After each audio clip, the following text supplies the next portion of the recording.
తెలంగాణ ప్రజలకు హైదరాబాద్ వాతావరణ కేంద్రం చల్లని కబురు అందించింది. రుతుపవనాలు చురుగ్గా కదులుతున్నాయని, దీని ప్రభావంతో తెలంగాణ వ్యాప్తంగా 7 రోజుల పాటు విస్తారంగా వర్షాలు కురుస్తాయని వాతావరణ శాఖ ప్రకటించింది. ముఖ్యంగా ఉత్తర తూర్పు తెలంగాణ జిల్లాలో భారీ నుంచి అతి భారీ వర్షాలు నమోదయ్యే అవకాశం ఉందని స్పష్టం చేసింది. వాతావరణ శాఖ తాజా అంచనాల ప్రకారం ఇవాళ ఉమ్మడి ఖమ్మం, వరంగల్ జిల్లాలో భారీ వర్షాలు కురిసే అవకాశం ఉంది. ఈ నేపథ్యంలో ఈ 2 జిల్లాలకు ఎల్లో అలర్ట్ జారీ చేశారు. వీటితో పాటు హన్మకొండ, జయశంకర్ భూపాలపల్లి, ములుగు, భద్రాద్రి కొత్తగూడెం, నల్గొండ, కుమరంభీం ఆసిఫాబాద్, మంచిర్యాల, మేడ్చల్, మల్కాజ్గిరి, రంగారెడ్డి, సంగారెడ్డి, యాదాద్రి భువనగిరి తదితర జిల్లాలో ఉరుములు మెరుపులతో కూడిన తేలికపాటి నుంచి మోస్తరుగా వర్షాలు జల్లులు పడతాయని తెలిపింది.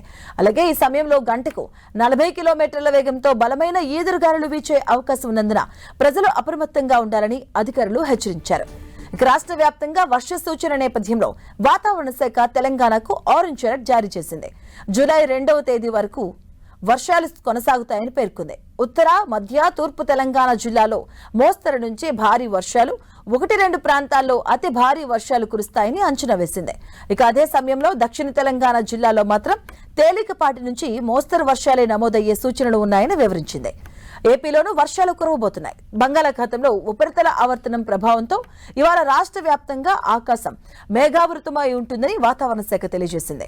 పలు జిల్లాల్లో మోస్తరు నుంచి భారీ వర్షాలు కురిసే అవకాశం ఉంది. 20 జిల్లాల్లో పిడుగులతో కూడిన వర్షాలు పడనున్నాయి. శ్రీకాకుళం, ఎన్టీఆర్ సహా 8 జిల్లాల్లో తేలికపాటి వర్షాలు కురవబోతున్నాయి.